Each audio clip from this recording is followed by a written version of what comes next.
సర్వేలు కానీ దాదాపు 15 సర్వేలు ఎన్డీఏ కూటమి అధికారంలోకి వస్తుంది,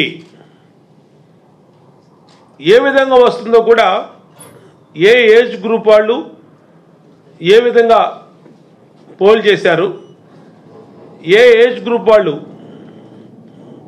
ఎటువైపు మొగ్గు చూపారు, మహిళలు ఎటువైపు ఉన్నారు, బీసీలు ఎటువైపు ఉన్నారు, అలాగే ఎస్సీలు మైనార్టీలు ఎటువైపు ఉన్నారనేది చాలా క్లారిటీతో అనాలిసిస్ చేసి సర్వేలు ప్రకటించినాయి. దాదాపు అన్ని సర్వేలు కూడా కూటమి ఏకపక్ష విజయం అని ప్రకటించిన తర్వాత జగన్మోహన్ రెడ్డి నిన్న ఐపాక్ టీం దగ్గరికి వెళ్ళి ఒక చిన్న ఓదార్పు యాత్ర చేశాడు విజయవాడలో. ఎందుకంటే ఐపాక్ టీం వాళ్ళందరూ కూడా ఈ సర్వేల్ని అనాలిసిస్ చేసి అన్ని రకాలుగా ప్రశాంత్ కిషోర్ మొదటే చెప్పాడు, అలాగే అనేక సీనియర్ జర్నలిస్టులు చెప్పారు, మీడియా చెప్పింది, అలాగే ఇవాళ ఐపాక్ టీము అదే నిజమైందనేది అందరూ దీంట్లో ఉంటే ఈయన వాళ్ళ ఓదార్పు యాత్రకు వెళ్ళి వాళ్ళని ఓదార్చి బయటకు వచ్చి ఏడవలేక నవ్వుతూ జగన్మోహన్ రెడ్డి మొత్తం సీట్లు మాయే,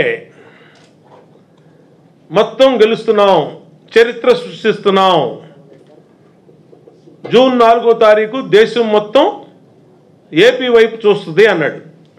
ఓకే, నీ నమ్మకం నీకు ఉండొచ్చు, నీకు నమ్మకం ఉంటే జూన్ 4వ తారీఖు నాడు తెలుగుదేశం పార్టీ కూటమి విజయం సాధించిన తర్వాత నీ భాషలో చెప్పాలంటే తెలుగుదేశం విజయం సాధిస్తే నా వైసీపీని మూసేస్తానని చెప్పి ఎందుకు మాట్లాడవు నువ్వు?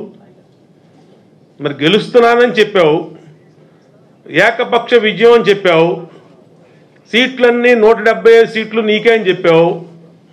మరి అన్ని సీట్లు నీకే అయినప్పుడు రాని పక్షంలో వైసీపీ పార్టీని మూసేస్తానని కూడా ప్రకటించాల్సిన బాధ్యత నీ మీద ఉంది జగన్ రెడ్డి. అది కూడా ప్రకటించు. వస్తే నువ్వే ప్రజలు మ్యాండేట్ ఇస్తే ఎవరికి మ్యాండేట్ ఇస్తే వాళ్ళు రూల్ చేస్తారు, అది వేరే విషయం. 175 సీట్లు నీదే అంటున్నావు, చరిత్ర సృష్టిస్తున్నావు అంటున్నావు, తిరగరాస్తున్నావు అంటున్నావు, ఏదేదో పెద్ద పెద్ద కోతలన్నీ కోసావు నేను ఐపాక్ ఆఫీస్లో. నువ్వు కోసిన కోతలకి నీ వెనకాల బొత్స సత్యనారాయణ ఉన్నాడు, ఒకసారి ఫోటో చూడు, ఏడుపు మొహం వేసుకున్నాడు బొత్స సత్యనారాయణ. అట్లాగే పెద్దిరెడ్డి రామచంద్రారెడ్డి. మొత్తం అయిపోయింది, ఇంకా 4 రోజుల్లో మొత్తం మనకి మన అటెండర్ కూడా సెల్యూట్ కొట్టడం అని ఒక నిర్ణయానికి వచ్చేసిన ఫేసులు నీ వెనకాల కనబడుతున్నాయి.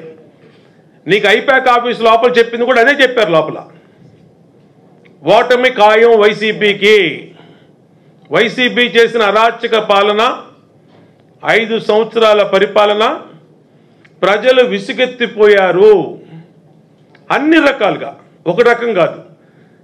ఈ వర్గం బాగుంది జగన్మోహన్ రెడ్డి పరిపాలనలని చెప్పే ధైర్యం వైసీపీకి ఉందా?